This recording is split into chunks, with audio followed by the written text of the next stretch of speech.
السلام علیکم ورحمۃ اللہ وبرکاتہ۔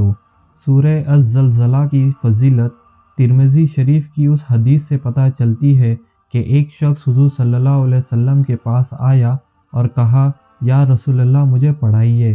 آپ صلی اللہ علیہ وسلم نے فرمایا، الف لام را والی 3 سورتیں پڑھ لو۔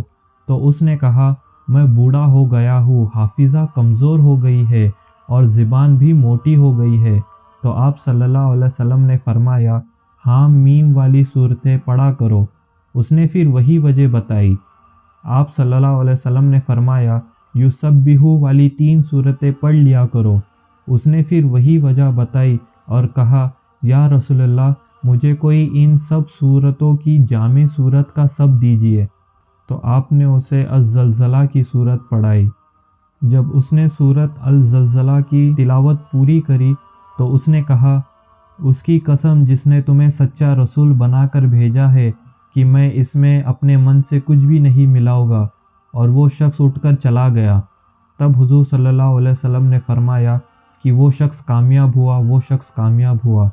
یہ حدیث مسند ابو داؤد اور نسائی میں بھی ہے۔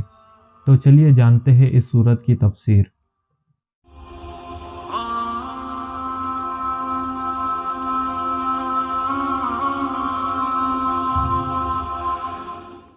سورہ 99 الزلزلہ، آیت 1 سے 8۔ جب زمین جھنجھوڑی جائے گی، یعنی زمین نیچے سے اوپر تک کانپنے لگے گی اور اس کے اندر جو کچھ ہے سب باہر نکال دے گی۔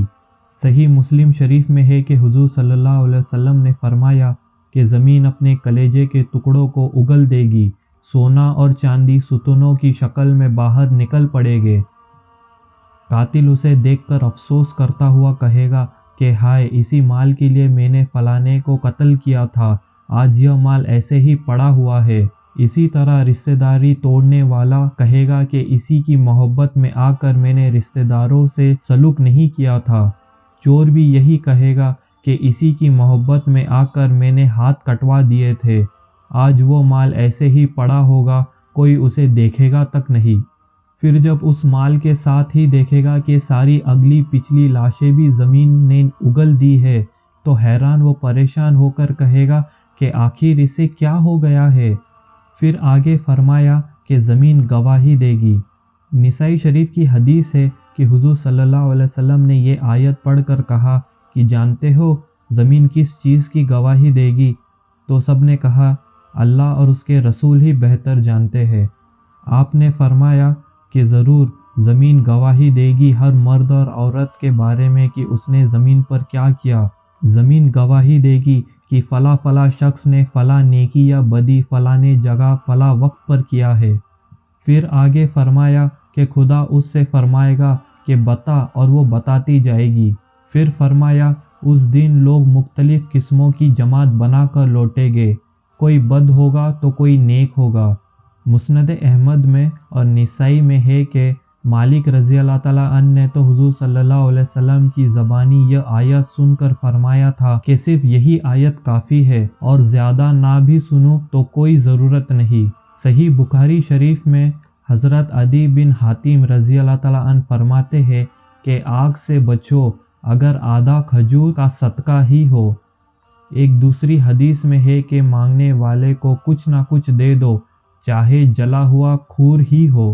پھر فرمایا ہر شخص کو چھوٹے سے چھوٹے اعمال دیکھنے پڑے گے۔ ابن جریر میں ہے کہ حضرت ابو بکر صدیق رضی اللہ تعالیٰ عنہ حضور صلی اللہ علیہ وسلم کے ساتھ کھانا کھا رہے تھے کہ یہ آیت اتری، تو حضرت صدیق رضی اللہ تعالیٰ عنہ نے کھانے سے ہاتھ روک دیا اور پوچھا، یا رسول اللہ کیا میں ایک ایک ذرہ برائی کا بدلہ دیا جاؤں گا؟ تو آپ صلی اللہ علیہ وسلم نے فرمایا، اے صدیق، دنیا میں جو تکلیفیں تمہیں ملی ہے یہ تو اس میں آ گئی، اور نیکیاں تمہارے لیے خدا کے یہاں ذخیرہ بنی ہوئی ہے، اس سب کا پورا پورا بدلہ قیامت کے دن تمہیں دیا جائے گا۔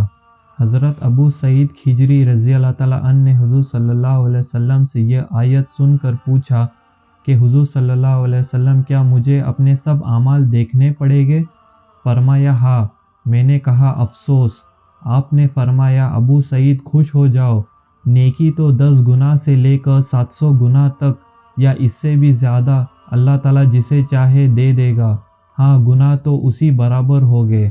یہ بھی آیا ہے کہ ایک جماعت ایسی تھی کہ انہیں یہ خیال پیدا ہو گیا تھا کہ چھوٹے چھوٹے گناہ پر ہماری پکڑ نہ ہوگی، یعنی کچھ جھوٹ بول دیا، کبھی ادھر ادھر نظر ڈال لی، کبھی غیبت کی، جہنم کا وعدہ تو کبیرہ گناہوں پر ہے۔ تو یہ آیت فَمَن يَعْمَلْ مِثْقَالَ ذَرَّةٍ خَيْرًا يَرَهُ وَمَن يَعْمَلْ مِثْقَالَ ذَرَّةٍ شَرًّا يَرَهُ نازل ہوئی، اور انہیں یہ بتایا گیا چھوٹے سے چھوٹے نیکی کو حقیر نہ سمجھو، یہ بڑی ہو کر ملے گی، اور چھوٹے سے چھوٹے گناہ کو بھی بے جان مت سمجھو کہ کہیں تھوڑا تھوڑا مل کر بہت نہ بن جائے۔